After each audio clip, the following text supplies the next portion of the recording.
Hi, welcome back to the reading of A Good Kind of Trouble by Lisa Moore Ramey.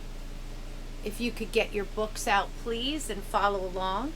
I'm starting on page 58, chapter 11.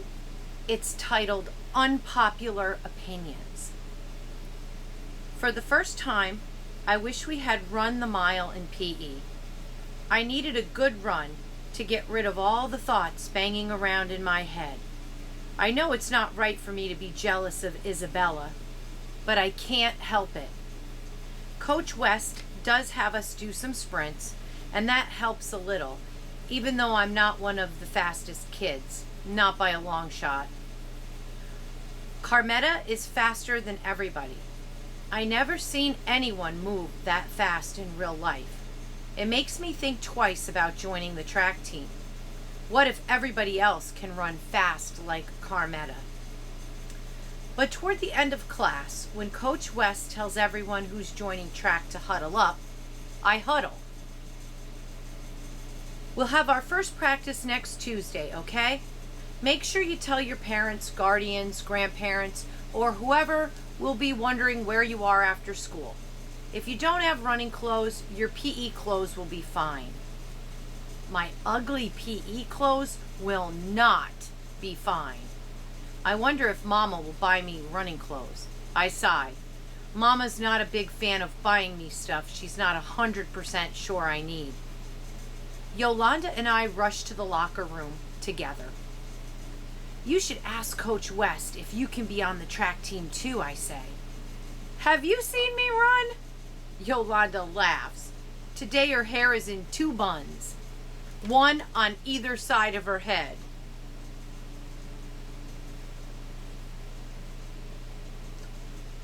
Will you at least change seats with me and shop? I ask her. If she isn't willing to do track, maybe she'll at least do me one favor. She shrugs. Sure, I don't care where I sit. Then we split up for our different rows. Once I'm changed back into my regular clothes, I can't wait for her. I have to run all the way across campus to get to English. When I get to class, I settle into my seat, breathing hard like I just finished a race. Miss Jacobs gives me a look, like my heavy breathing is bothering her. Then she asks if anyone wants to share anything from their eyeball journals. No one does. I know I sure don't. Nobody? She asks, sounding disappointed. Afraid of what your friends might think? She writes a quote on the board. Do not go where the path may lead. Go instead where there is no path and leave a trail. Ralph Waldo Emerson. What does that mean to you? Miss Jacob asked the class. I picture myself alone in the woods, lost and crying. You bet I don't want to say that. A skinny girl raises her hand. To make up your own mind? Someone else says. Be a leader instead of a follower. Miss Jacobs nods. It's hard, but you can't always worry about what other people think. It's important to decide what you believe in and stick with it. Emerson thought that was important, and he wasn't afraid to have unpopular opinions. I believe if he were alive now, he would be a strong supporter of the Black Lives Matter movement. I believe if Emerson were alive now, Miss Jacobs would want to marry him, the way she talks about him all the time. Emerson was black? Jay Landis shouts, and Miss Jacobs narrows her eyes at him. No, Jay, he wasn't. Then why would he say only Black Lives Matter? What do you think, Shayla? Miss Jacob asked me. I don't know. I squirm in my seat. Miss Jacobs should really stop acting like just because I'm black, I'm the only one in class who has an opinion about black stuff. I don't know how to answer her. I mean, I know Black Lives Matter is about reminding people our lives count too, But some people take it wrong and think it means we're saying our lives matter more than their lives, or that only our lives matter. But Mama explained it to me. She said, if you go to the doctor and told him you broke your arm, and he said, well, okay, let's put you in a full body cast, you'd say, but doctor, only my arm is broken. Get it? So yeah, even though all your bones matter, you only need to fix the broken one. Mama said it a lot better. A boy in the back calls out, my dad says saying Black Lives Matter is racist. I want to tell him his dad's an idiot, but I pinch my lips together and I don't say anything. The back of my neck gets so hot, I think I might burn right up. Miss Jacob rests a hand on my shoulder. I'm not sure if she guesses there's a whole pot of bubbling anger inside of me and she's holding me down before I start something, or if she's telling me everything is okay. Martin, if I tell you your life matters, do you think I'm saying that nobody else's life matters in this class? Miss Jacob's voice is calm and quiet. Martin shakes his head. But he still doesn't get it. I wonder if I should tell him Mama's bone story.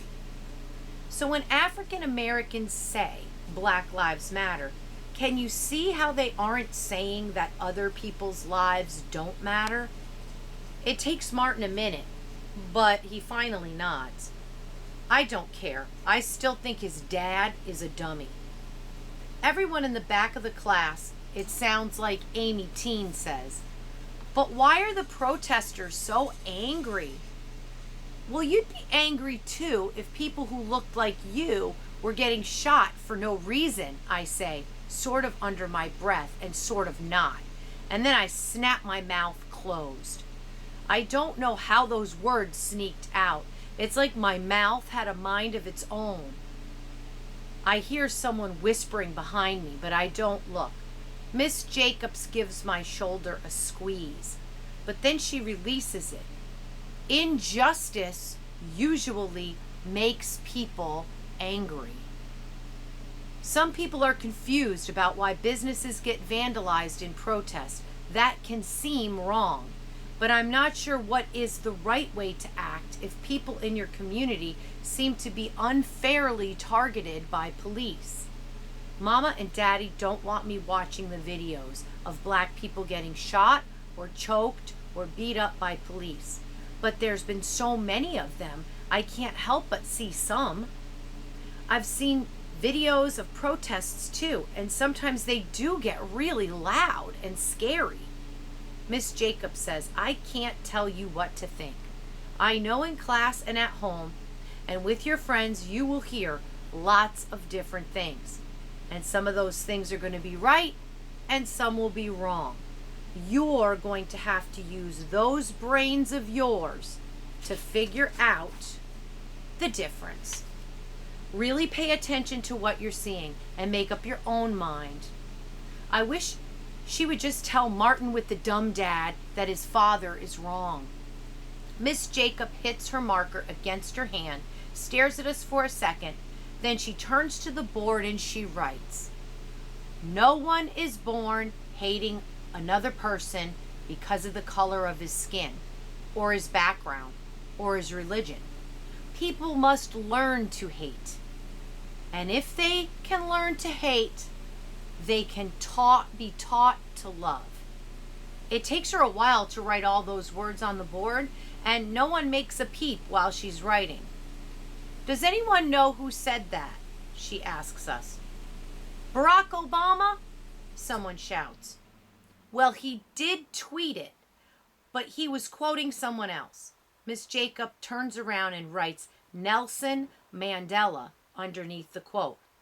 Mandela was a brave man and a powerful leader, and he made me believe that it's possible for things to change. Miss Jacob smiles, but I feel like her words are just for me. I can't wait to tell Daddy that Miss Jacobs taught us something that wasn't from a dead white man's perspective. But I wish she'd stop acting like I'm the only one in class who would understand a black perspective. If I can understand a dead white man, then everyone else should be able to understand what someone black has to say.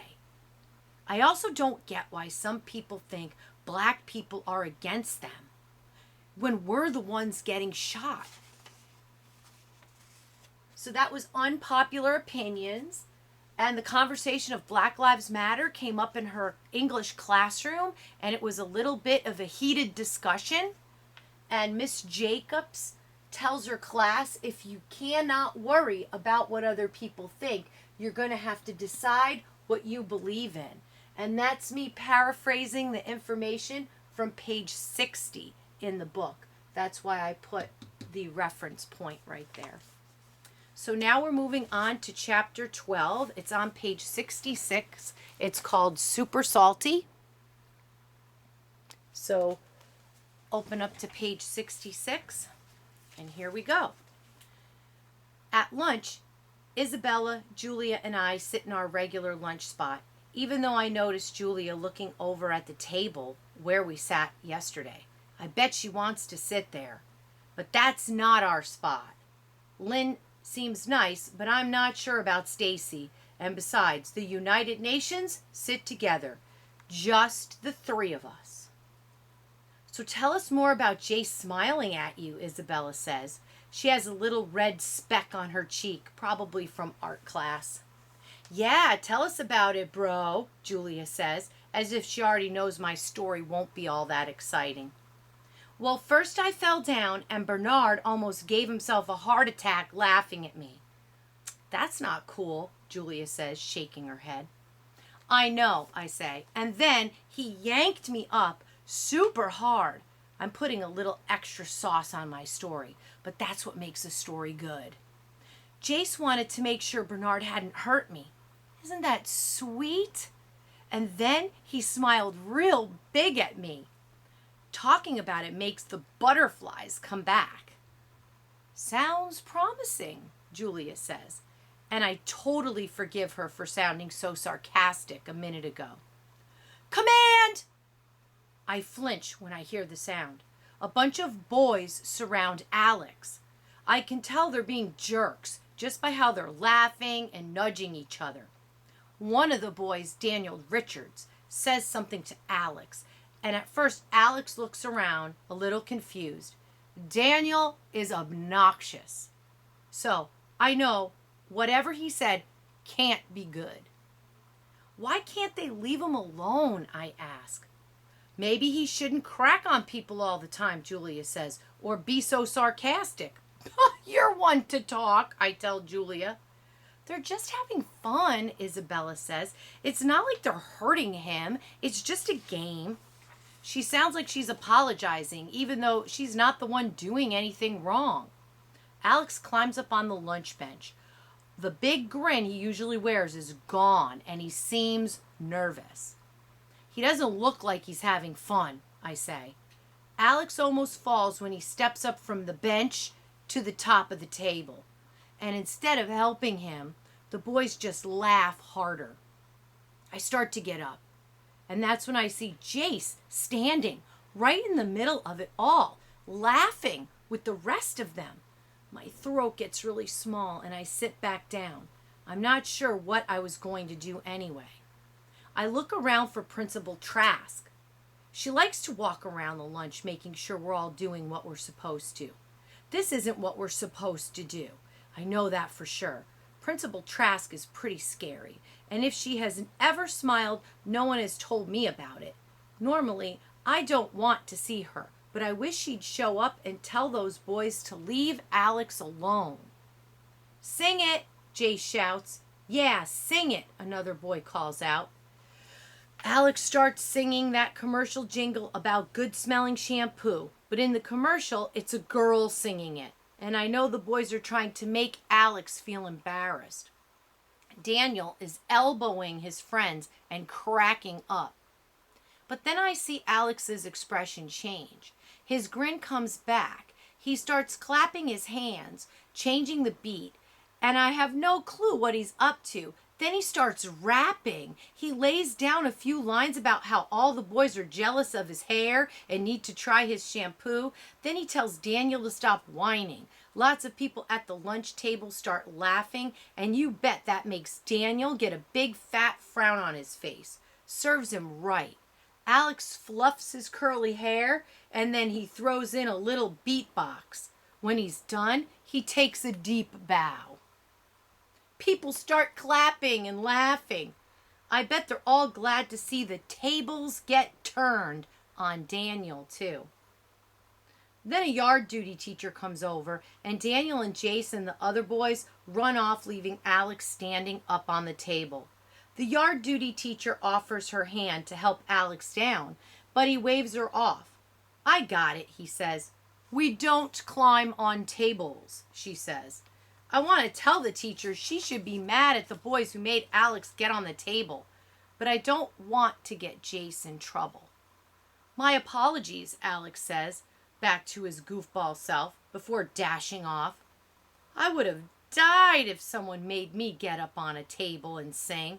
I can't believe you two are playing that dumb game, I tell Isabella and Julia. Oh, come on, Isabella says. If me and Julia are playing, you have to play. And she has her finger crossed over her pinky. No, she doesn't, Julia says. We don't have to do everything together. I hold my fist out for Julia to bump. Yeah, I believe in the power of the individual. I'm never going to get caught because I'll always have something crossed, Isabella says, and she crosses her eyes at me. Even with her eyes crossed and paint on her face, Isabella looks so pretty. Julia hands Isabella a napkin. You have a paint smudge, she says. With all your new gorge, we can't have you going around with a smudgy face. I squeeze my hands tight together to keep from saying anything. I don't know why Julia keeps making such a big deal out of how pretty Isabel is. Then Julia tells Isabel, I bet you're going to be the first of us to get a boyfriend, Is. Well, I am in love, Isabella says, and my stomach squeezes tight. What? With who? I demand. Isabella looks all around before sliding out her phone. Having your phone at school is a big time against the rules. As soon as she shows us the picture, Julia snorts. A cat? Julia says, don't even mess around with us like that. Julia quickly shoves her phone back into her pocket. Not a cat, a kitten. And isn't he the cutest? Just a sweet pile of fluff. He's like a little tiny cloud. He is adorable, I say, feeling oddly relieved. But your mom is never going to let you get another cat. You already have 3. Isabella loves cats. My dad has a new girlfriend, Isabella says, and you know my mom. She's all freaked out about it and worried that I'm going to freak out about it, so she might say yes to a kitten. When Isabella's parents first got divorced, they both bought her a lot of stuff as if they were competing to see which one she'd pick to love best. That seemed just plain silly to me. It's not as if she was divorcing them. And if she says no, I'll ask my dad, Isabella says. He needs a pet. Okay, Julia says, but I was talking about boys. My mom says boys are nothing but trouble, Isabella says. I have to laugh. My mom says the same thing. Just wait, Julia says. I bet I'm right. You'll be the first to have a boyfriend, bro. Save me from that drama, Isabella says, rolling her eyes. Save me too. She's not a bro, I tell Julia. Julia blows her hair out of her face with a huff. Don't be so salty, Shay. I'm a big bag of barbecue chips salty. So this was titled Super Salty. And Shay is really just continuing in this chapter to be really jealous of Isabel. And Shay thinks that if she were Jace's girlfriend, she could probably change his mean behavior. Jace turns out to be sort of the leader, along with the other boy, for making Shay's friend Alex get up on the table. The interesting thing is that Alex ends up turning the tables, meaning he flips the script on them, and he starts making fun of the guys by rapping and singing and actually making people laugh. So this game Command is still causing Shay a lot of anxiety. The next chapter we're going to read is on page 73, and it's called Facials. Chapter 13, Facials. I know Daddy loves me as much as Hannah, but sometimes he looks at my long legs and long arms like they're such a waste. After basketball was a total fail for me, he thought volleyball would be good.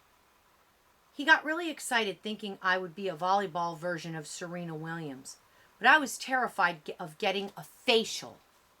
That's when the ball smacks you right in the face. I saw it happen once. The girl's face was so red, and not just because she was crying really hard. Volleyballs are harder than dodgeballs. But there are no balls in track, and really no elbows either. That's part of the reason why I decided even I can run around a track without getting into too much trouble, or at least not getting an elbow in my eye. But after having a whole week to think about it, I'm sure that I'm making a mistake. I just don't know how to get out of it. So on the first day of practice, I walk real slow to the locker room, dread changing, dreading running, dreading going this at all without a friend. I'm especially not happy about having to wear my PE clothes. I know how bad I look in the horrible shorts and bright yellow t-shirt. I should have asked Mama to take me shopping over the weekend, but I was afraid I was going to chicken out about going to practice. The locker room is empty when I get there. Everyone else must have already changed. I send Isabella and Julia a group text.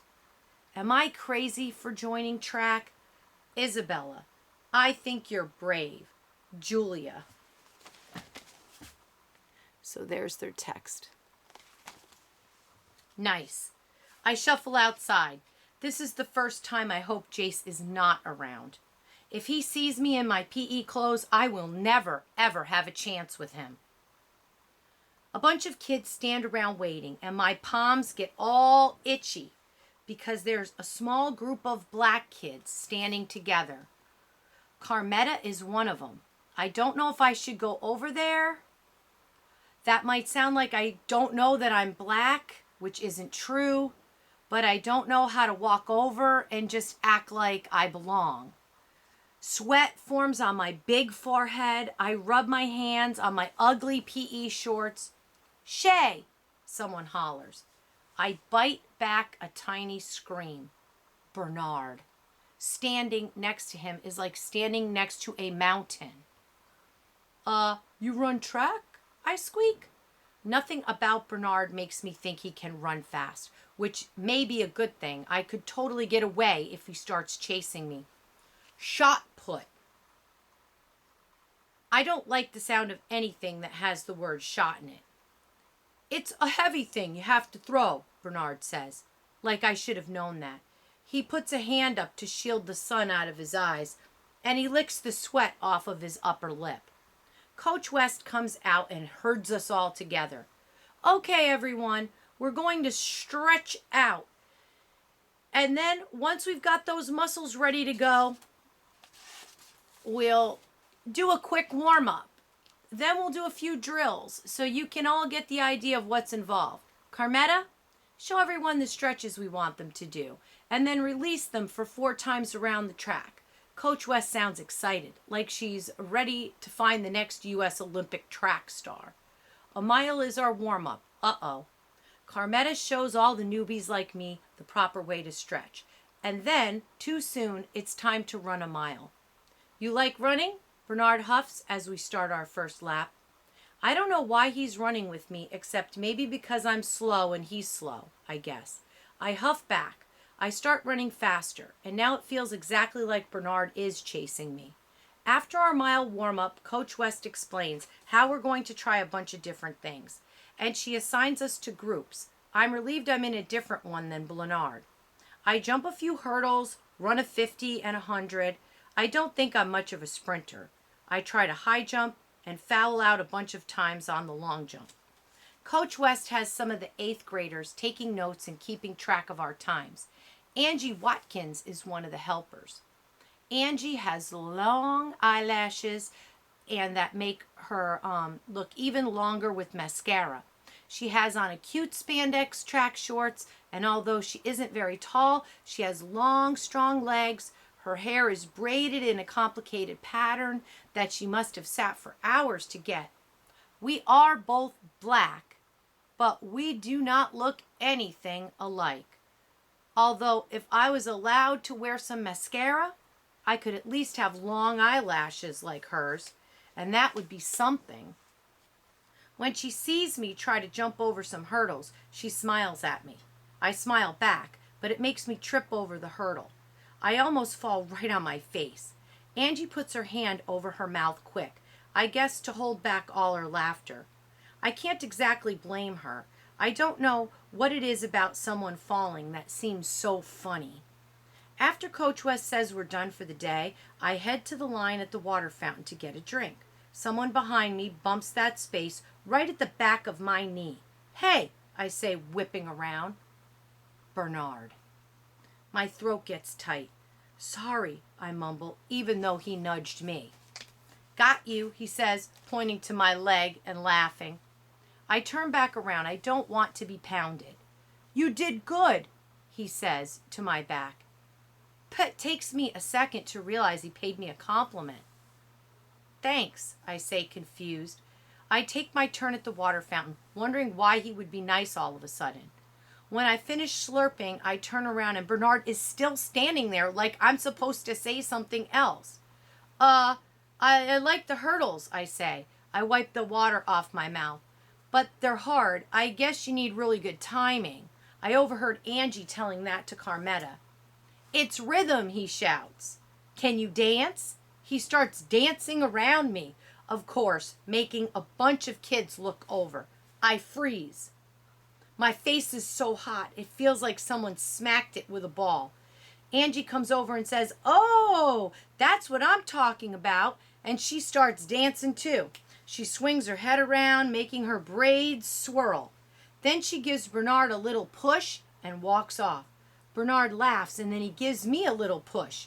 Except a push from Bernard is like a really hard shove. And I stumble back into the water fountain. It doesn't exactly hurt, but it sure doesn't feel great. Coach West signals me to come over. I just know she's going to say that she made a big mistake and I don't need to be coming back to practice. Looks like you could use some better fitting shorts, she says. I nod happily. It feels like the first good thing that's happened in forever. Doesn't it just figure that if Bernard is doing track, he'd do something that sounds like there's a gun involved? I wish I could be like Angie Watkins. I wish I was Angie Watkins. For the record, I actually can dance. So now we're going to move on to chapter 14, Broken. And in chapter 13, the summary for this chapter is that Shay actually begins starting to interact with some of the black kids on the track team. And for some reason, she feels really awkward about that, like how to approach them. And Bernard is absolutely flirting, but Shay is completely clueless. And you can find that on page 78. So here we go. Now we're going to read chapter 14, Broken. When Mama picks me up after practice, I tell her it was fine. I think we're supposed to have running clothes, though. Mom, she says. She looks at me out of the corner of her eye, and for a second she has her N.O. face going. But then she says, maybe we can go to Big Five this weekend. At home, I write in my eyeball journal about Isabella being so cute now, and Bernard chasing me at track practice, and how bad I felt for not standing up for Alex. He's my friend, and I didn't say anything because I didn't want to make Jace mad. I know what a friendship manual would say about that. But maybe Jace was just going along because he didn't know how to stand up and do the right thing. I bet he felt bad after it. On my phone, I have a video from the first week of school when we had a spirit day and Jace and some of his friends did some coordinated dance moves. It wasn't that impressive, but I was glad I had an excuse to videotape him. He is so cute. If he was my boyfriend, I would tell him to be nice to people. I think about a whole bunch until Mama calls me for dinner. Mama made chili for dinner, and it's just the way I like it, super spicy with hardly any beans. I notice Mama and Daddy don't talk about the trial at all while we eat. I think they don't want to worry me, and they probably don't want to get Hannah started. She gets so mad about the police shootings. It's almost like she knew the people who got shot. Like they were her best friends or something. I'm bothered about it too, but I guess it makes me more scared than angry. I decided to ask Mama a question that's been bugging me about her broken arm story. Mama, when you were telling me about Black Lives Matter being a bone, were you like saying that black people are broken? Mama passes the water jug because she can tell my face is getting all steamed up from the heat of the chili. No, sugar, we're not broken. We're just the ones who need to get attention right now. Because people keep trying to break us, Hannah says. She claps after each word. Mama cuts her eyes at Hannah. You keep focusing only on the bad in this world, and that's all you're ever going to have. It's not my fault so many brothers are getting killed, Hannah says. Sometimes Hannah gets really close to the line of talking back. As I'm pouring myself some water, making sure I get some ice, I take a quick peek at Mama to see if this is one of those times when Hannah crossed the line. But Mama just looks angry. I'm going to Regina's, Hannah says, and starts to get up from the table.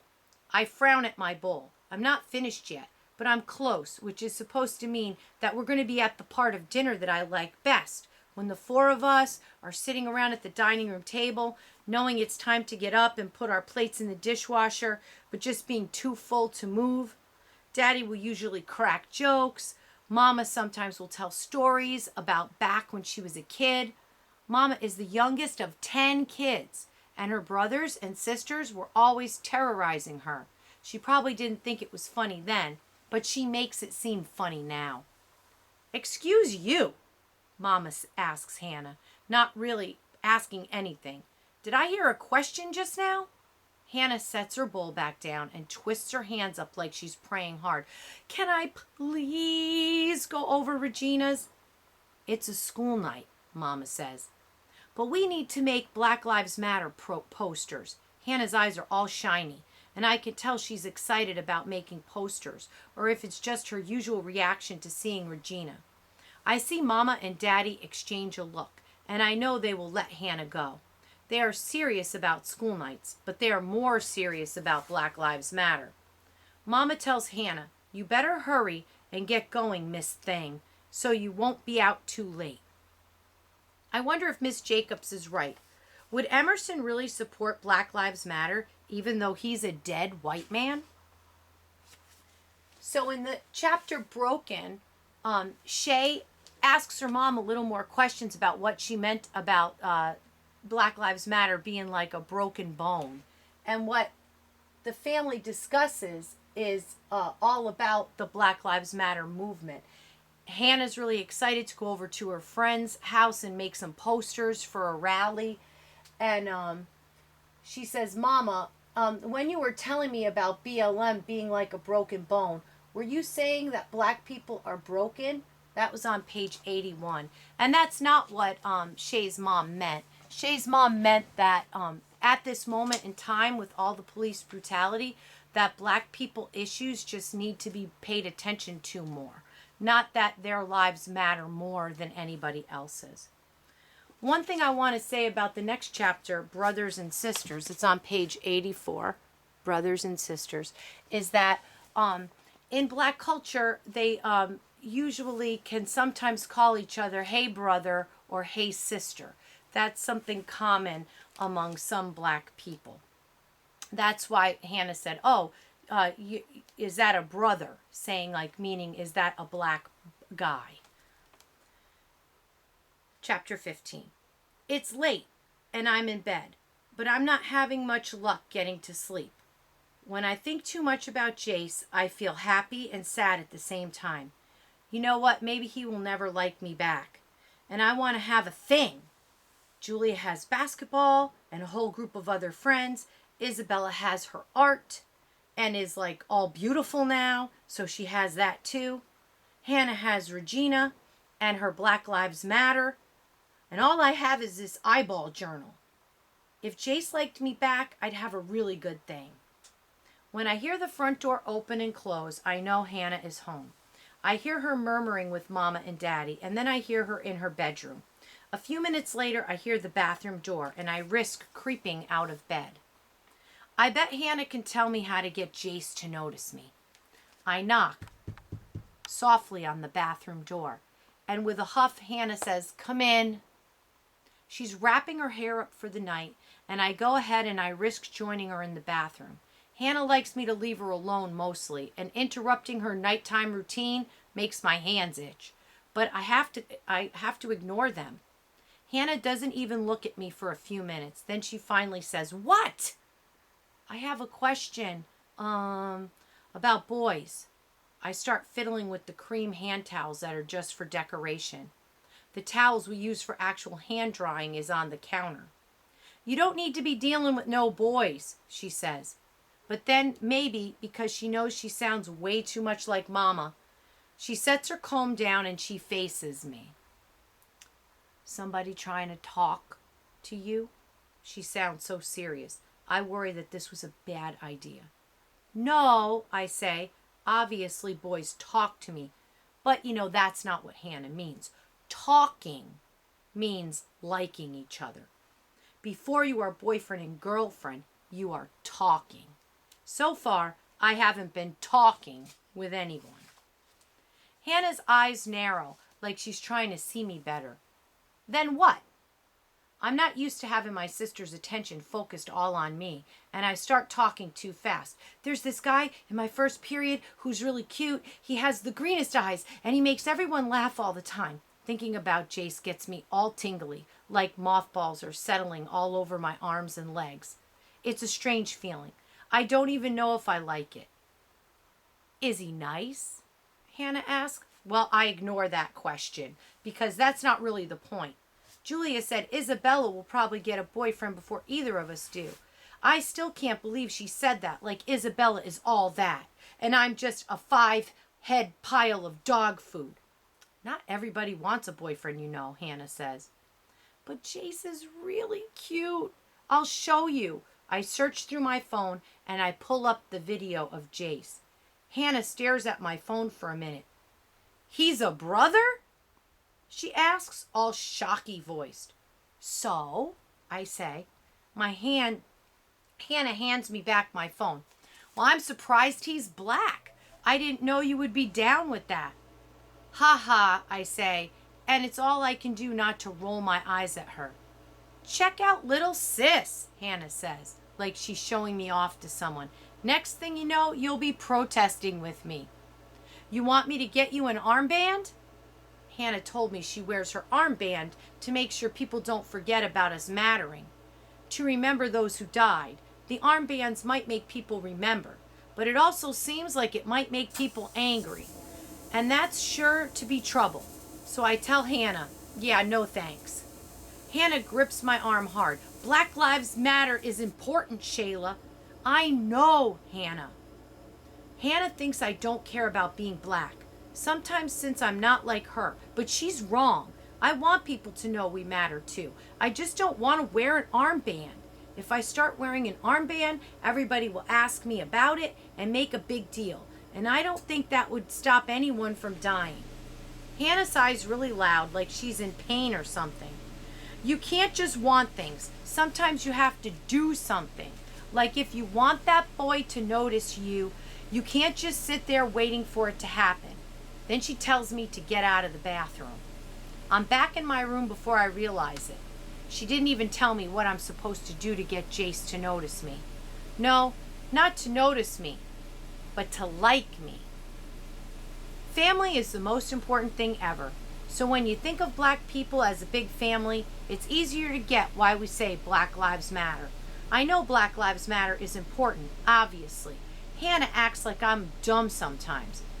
But does she ever get embarrassed wearing her armband? Does she worry people will think she's trying to start some trouble? Until Hannah says it, I didn't even think about Jace being a brother. So I want to show you something in the book. Whenever you see the book and the dark black print, that is when Shay is writing in her eyeball journal for her English class. These are her thoughts about what's happening. So, chapter 15, Brothers and Sisters. Hannah is really surprised that Shay likes a black boy. That's on page 86. And Hannah helps Shay understand why BLM is important. And that's on the next page, on page 87. Now we're on to page 16, called All the Girls. Mama busts me before I make it out of the house in the morning. Oh, no, ma'am, Mama says, with one hand on her hip and the other clenching her car keys. I know I do not see a bunch of junk on your face. Hannah told me I had to do something, and wearing makeup to school somehow seemed like a good idea, even though it is against Mama's rules. I don't know what I was thinking, though. It's not like I don't have to sit next to her on the way to school. But Mama, all the girls. Did I hear you right? Are we all the girls all of a sudden? What have I told you about makeup? My head hangs lower. Not to wear it, I mumble. So why are you about to step outside looking like a clown? I don't. I cut myself off. There's really no point in arguing that I don't look like a clown, even though I actually think that I look good. If you don't go and wash your face this minute, you're going to wish you had. I pass Hannah on my way to the bathroom. She jabs me with an elbow. Dummy, she hisses at me. Everybody knows that you have to sneak the makeup to school and put it on there. Don't you know anything? No, I don't. Once we get in the car, I'm sure Mama will keep on lecturing me. But instead, she has the news radio on. They're talking about the trial. Why do they even need a trial? I ask Mama. Everyone saw the video. That's not how it works. Both sides get to make a case. Attorneys are telling the jury why they're right and the other side is wrong. Mama's face tightens when she says the word wrong. But how can? I don't know how to ask exactly. It seems so obvious to me that the police officer acted wrong. Maybe Mama could guess that I was struggling because she says, the officer claims she feared for her life. So they talk about that. She reaches over and changes the station to the pop one that she and I both like. But I know she doesn't feel like singing to Beyonce right now. I don't get it. He was walking away from her. How could that be scary? Shayla, stop fussing with me right now. You're giving me a headache. I just stay quiet for the rest of the drive. So, All the Girls is about Shay getting caught wearing makeup. And the other part of this is when they finally do get into the car, Shayla doesn't understand why they need to have a trial when the video obviously showed the black person being shot as they were walking away from the police officer. And her mom explains why the police officer might not be found guilty. That's on page 91. The police officer says they feared for their life. That doesn't seem to make any sense to Shay. So the last chapter we're going to read is called History. It's chapter 17, and it's on page 92. Mama didn't want to talk about the trial, but Mr. Powell sure does. Our country has done so many great things, but it also has a long history of intolerance. Sometimes trials like this are benchmarks. They can show us how far we've come or how far we have yet to go. Alex raises his hand. Why do people get upset just because someone's different from them? Mr. Powell wears bright colored scarves, and whenever he's thinking hard about one of our questions, he'll play with the edge of the fabric like he's searching for a seam for an answer. That's a great question, Alex. He finally says, some people are scared with differences. I think Mama saying how the police officer said she was afraid, and that makes me really mad. That's not fair, I say.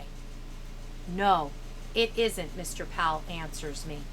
Probably none of the reasons are fair. Ignorance, fear, anger, jealousy. He ticks off the reasons on his finger. But you're all so young. He holds up his hands like a flood of arguments came storming at him. I know you probably don't think so. You must think you're grown. He chuckles at that. And almost everybody in the class groans. But you can be different from the generations before you. You can celebrate people's differences. Or set up and challenge beliefs you know are wrong. When this trial is over, whichever way the verdict goes, there's going to be a group of people who are angry. I don't want to call Mr. Powell a liar, but what he said doesn't make sense to me at all. Right is right and wrong is wrong. I don't see how people can be angry over that. I raise my hand. Mr. Powell, don't you think the jury is going to find the officer guilty? Mr. Powell rubs the edge of his scarf. I don't know, Shayla. Sometimes all we can do is hope for change. What if it doesn't happen? Change, I mean. I feel a fluttering in my chest. It's like when you think something is scary is about to happen in a movie. Then sometimes we have to fight for it, Mr. Powell says. Then he clears his throat and claps his hands. Okay, let's get back to World War II. We were looking at causes. He turns to the board and he starts writing a bunch of dates. I hate how much of history seems to be about fighting. With a sigh, I click my pen and I start taking notes. I write down pretty much everything Mr. Powell says. Next test, I'm going to get the best grade in the class. I check the big clock over the door. Class is almost over. Sometimes Mr. Powell will let us out right before the bell, which is awesome. It means we can escape into the hallway before it fills up with people, all pushing and shoving and trying to get outside. But today, when I'm anxious to get to my friends to tell them about my makeup fail, Mr. Powell takes forever to finish writing the history assignment on the board, and we can't leave class until after the bell. I jam down the hallway. 12 minutes goes awful fast. Outside, I find Julia in a tight circle with a group of girls we sat at lunch with the other day, instead of waiting for me with Isabella like she's supposed to. Jules, I say, and I try to grab her arm to pull her away. Julia says, oh, hey, and she moves her arm out of my reach and she turns back to Stacy, who's talking like a tidal wave. It's like Julia is obsessed with Stacy or something, and I'm trying hard not to feel annoyed. Check it, right? Stacy says he was playing, all low-key, but I know he was peeping me. I don't know who Stacy is talking about. Whoever it was probably was just trying to figure out if that much glitter on her eyelids causes any permanent damage. I make another grab for Julia's arm, but she dodges. Anyway, I had like zero chill. Inside, I was all like, yes! You know what I'm saying? Stacy nudges me. Sister, you feel me, right? I don't know why Stacy is using the code for we are black girls. Stacy is Chinese. Come on, Jules, I say. We need to find Iz. Julia gives me a weird look like I said something wrong, then smiles at Stacy. I feel you, Stace. My hands are just creeping up to my hips when Isabella finds us. Shay, Jules, Isabella calls. There you are. Julia and I were just coming, I say. You guys go ahead, Julia says. She doesn't need to tell me twice. I march off with Isabella right behind me. I start munching on my snack of cut up apples before we even get to the portables. And I'm eating them so fast I start to choke. Isabella pounds me on my back, even though we know that it's not really what you're supposed to do. Still, I say thanks. Once I can breathe again. I'm glad we're far enough away from Julia that I don't have to hear Stacy's donkey laugh. I sure don't want to believe Hannah was right when she said the United Nations might split up. But I can't help worrying. And today, worrying feels a whole lot like being mad. So that's the end of history. And that was a very interesting chapter. Mr. Powell is the history teacher, and he's explaining to them that sometimes we have to fight for change when things are unfair. And you can see a change happening in Shay. She's really starting to get a lot of emotions and a lot of feelings about the trial that's going on. And she's also feeling quite emotional about her friendship. It seems to be starting to split apart a little bit. Julia seems to be quite a bit more interested in her new friends. And Shay can't help these feelings of jealousy that she's having for Isabella, because Isabella is just, starting to turn into this gorgeous woman right before her eyes. All right, that's the end for today. I hope you enjoyed listening.